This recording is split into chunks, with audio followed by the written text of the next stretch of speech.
some horror movie news. Let's talk about Terrifier. So one of the actresses who was in Terrifier, the first one, um, you know, is basically talking about that she is filing a lawsuit and is suing the producers and the director, Damian Leone, alleging breach of contract and the distribution of sexually explicit materials without consent.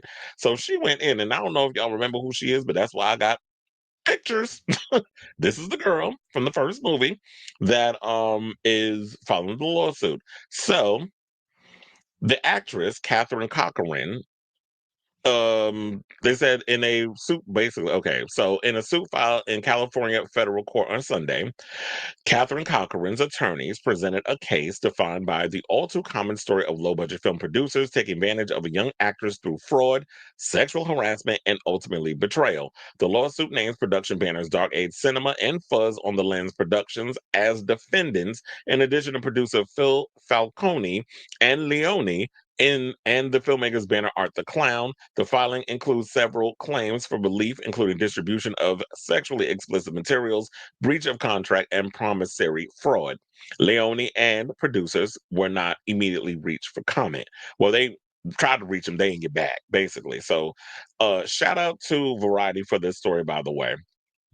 Now, Cochran is best known to terrify viewers as the centerpiece of one of the original 2016 slashers' most memorably demented sequences, in which the actress's character is hung upside down, topless, and slaughtered by Art the Clown.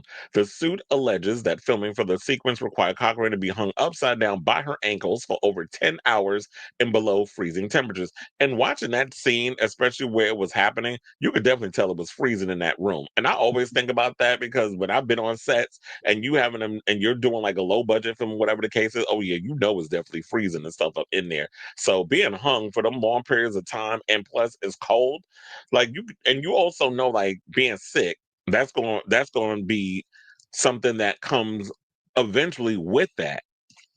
Now, Cochran is said to have agreed to act in the low budget Terrifier on an extremely low upfront per diem rate, with the agreement that she would receive 1% of the profits from the film, as well as a potential future franchise entries and related merch, including other licenses of the IP.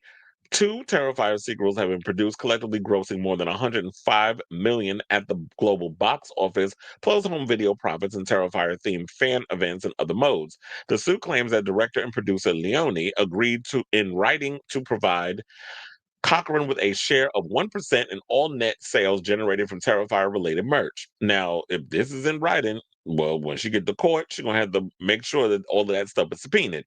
However, Corcoran alleges that in the years following the original film's release and its subsequent rise in popularity, her royalty payments became more and more sporadic and dwindled to amounts nowhere near commensurate. The actress claims that she has not received back pay since July 2024 and has only received $1,816.35 up to that point, with no explanation as to why royalty payments ceased or where the remainder of the payments are. Merge royalties are said to only total approximately $6,408.26. Now, Cochran claims to have confronted both Falcone and Leone about her royalty payments and said that she was brushed off, with Leone stating that Falcone, Leone, I'm just changing their names by the second. But anyway, so it's like Leone stating that Falcone handles all the accounting matters, and with an aggressive and defensive response from Falcone saying he purportedly doesn't keep records. How you not keeping records of what's going on, especially with the accounting? Now, additionally, while Cochran's death scene required her to be nude, the suit claims that the producers never obtained Cochran's informed written consent to film unclothed, as was required by SAG. Basically, the suit alleges that Cochran insisted she be allowed to wear underwear on the day of shooting, and that she still ended up performing the scene topless without written consent. It also claims that Cochran was only provided a horizontal platform to break on between takes upon a request, and that she was wrapped in a blanket in between takes. But over time, the blanket became so saturated with fake blood that it ceased providing any warmth. Now, after filming overnight, Cochran alleges she felt ill in the following days and that doctors diagnosed her with cranial swelling and eardrum damage in an allegation that ties together the suit's claims of unpaid royalties and unregulated shooting conditions. The suit claims that the defendants have profited from merch depicting Cochran's nude body.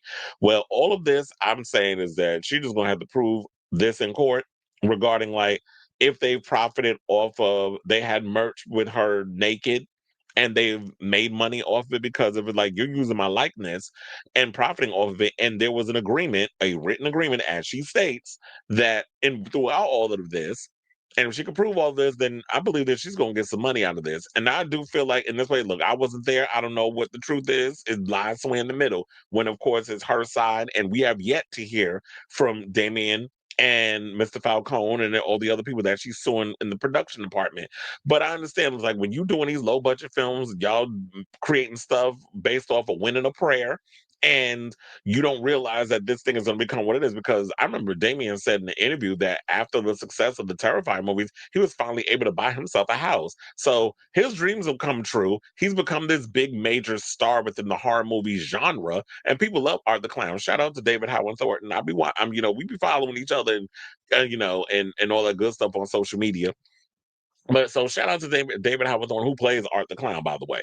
So with all that being said, we love Art the Clown. I love the Terrifier franchise. I really hope they work this out. If there was some shady shenanigans done behind the scenes and you agreed to pay this girl what she said that she's supposed to be owed, then y'all need to just pay her what she need to pay so that way she can move on with her life and go on and continue, I guess, doing other movies or whatever. Because I don't know if she's done anything outside of the Terrifier films. I can't remember all the time. It's been a minute since I've seen the first one, or even revisited any of the Terrifier. It's like when I watch Terrifier movies, it's usually a one and done because I'm like, it takes a certain mindset for me to put myself in to even sit through those movies, but especially with the gruesome kills that they put up in there. And we already know, like, it's funny how all this is coming out, especially because Damien, I don't know when, but he's supposed to start gearing up to start shooting Terrifier 4.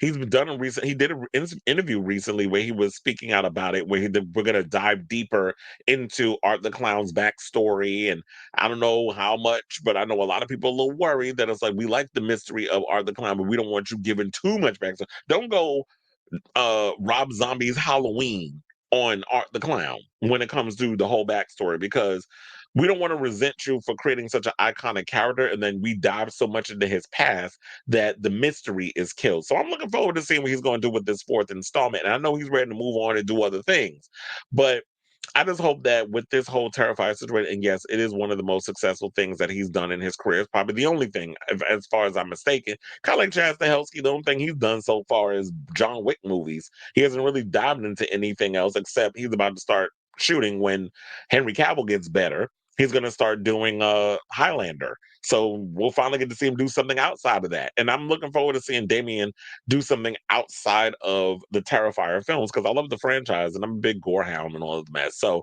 hopefully they get it all together. I'll definitely be keeping this story. I'm keeping my eye on this story as it develops, but I definitely want to hear from you. What do you guys think of this story regarding this latest tease surrounding the Terrifier movie franchise? One of the actors is saying that there was some agreements that was supposed to be honored and they weren't honored, and now she's suing for the honoration of the situation. So I definitely want to hear from y'all. Let me know what your overall thoughts on this story is in the comments down below.